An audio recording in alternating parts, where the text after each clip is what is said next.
What are you watching? What are you watching? Elodie, le film! I'm still reeling from the nightmare I experienced at the Strand Palace Hotel, London. As I sit here, reflecting on the catastrophic series of events that unfolded, I'm reminded of the wise words my grandmother used to say: "A house without a strong foundation will crumble, no matter how beautiful it may seem." From the moment I stepped into this so-called four-star hotel, I knew something was off. The air was thick with the stench of stagnation, like a once grand mansion left to decay. The lobby, with its drab colors and dated decor, screamed of a bygone era, a relic of the past that refused to adapt to the modern world. As I made my way to the front desk, I was greeted by a receptionist who seemed as though she'd rather be anywhere else. Her eyes, heavy with the weight of apathy, barely registered my presence. It was as if I was just another inconsequential cog in the machine, another faceless customer to be processed and forgotten. The room, oh the room. A claustrophobic nightmare of worn-out carpets, musty smell, and a shower that might as well have been a fire hose. The water pressure was so intense, it felt like 1,000 needles piercing my skin. And don't even get me started on the adjustable showerhead, which seemed to have a mind of its own, oscillating between scalding hot and freezing cold like a malicious entity determined to make my life miserable. But it wasn't just the physical amenities that were subpar. The service, oh the service. It was as if the staff had been trained in the art of indifference. When I politely requested a simple amenity, like an extra pillow, I was met with a dismissive sigh, a hint of annoyance, and a 30-minute delay. It was like asking for the moon. I recall the words of my dear friend, Alex, who once told me, "A good hotel is like a warm hug on a cold winter's day." It's not just about the amenities, but about the feeling of being cared for. The Strand Palace Hotel, London, was more like a cold, unforgiving slap in the face. And then, there was the minibar debacle.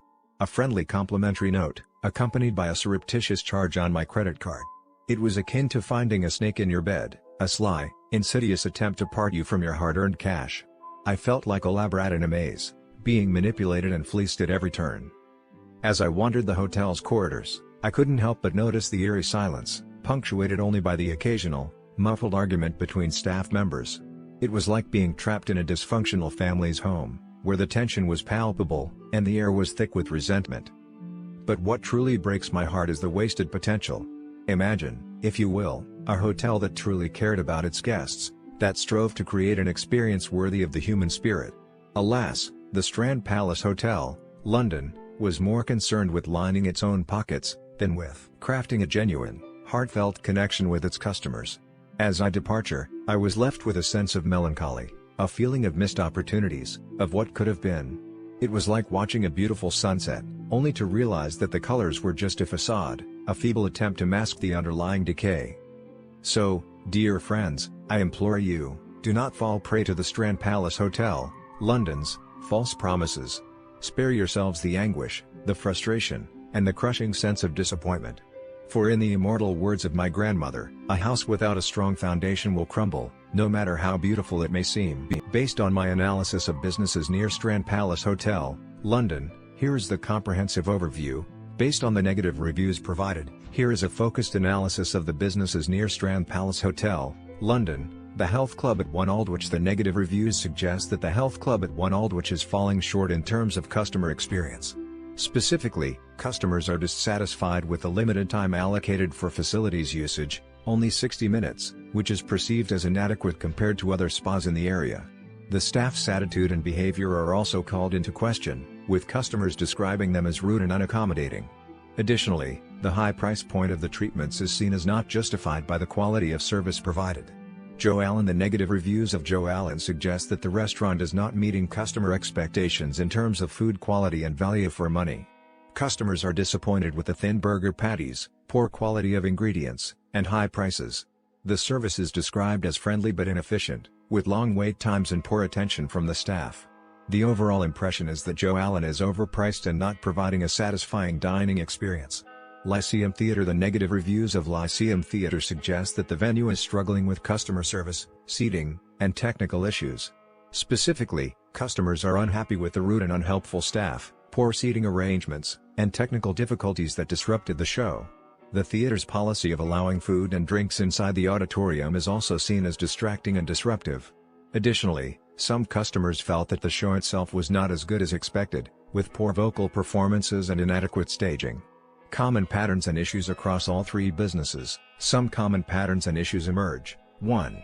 Poor customer service. All three businesses are criticized for their staff's attitude and behavior, with customers describing them as rude, unhelpful, and unaccommodating. 2. High price points. Customers feel that the prices of the services and products offered are not justified by the quality provided. 3. Inadequate facilities or arrangements. The health club at One Aldwych is criticized for the limited time allocated for facilities usage, while Lyceum Theatre is criticized for its poor seating arrangements. 4. Technical issues. Lyceum Theatre is criticized for technical difficulties that disrupted the show. 5.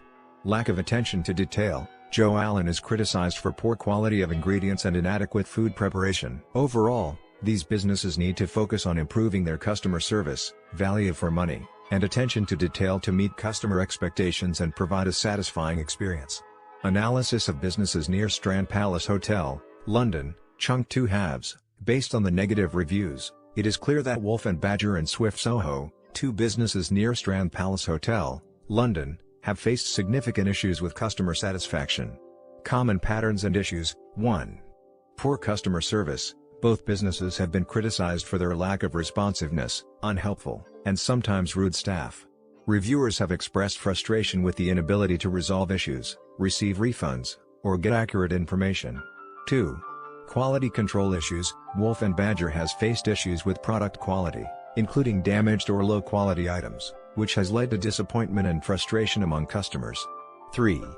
Lack of transparency and honesty. Reviewers have accused Wolf and Badger of misrepresentation, with some products not meeting the advertised quality standards. Swift Soho has also been accused of overcharging customers and adding unrequested items to bills. 4. Discrimination and unfair treatment. Swift Soho has faced allegations of racism and discrimination, with multiple reviewers reporting unfair treatment, including being denied entry or being asked to leave due to their race or ability. 5. Disorganization and inefficiency. Both businesses have been criticized for their disorganization, including issues with event management, queuing systems, and staff communication. Specific examples from the reviews. Wolf and Badger, Plus reviewer Alexandra Jugovic received a damaged necklace and was ignored by customer support. Plus reviewer Sarah Warden received a damaged cord set and was left without a refund or replacement despite multiple emails.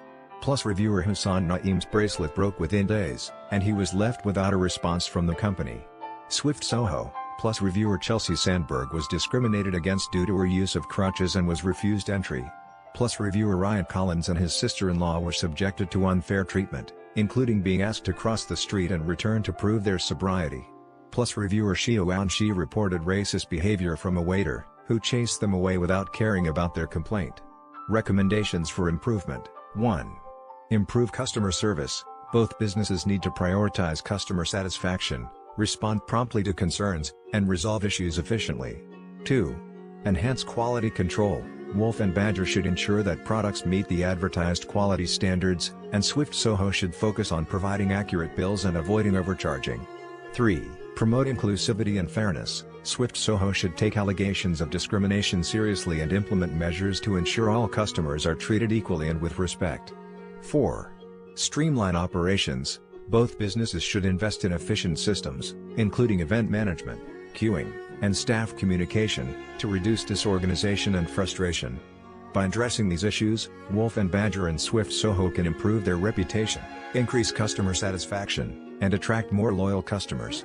This analysis covers all the businesses analyzed in the area and provides insights into what travelers can expect when staying near Strand Palace Hotel, London. Oh, you know, I was just looking around Strand Palace Hotel, London, and wow, the scams here, like, they really don't care, do they?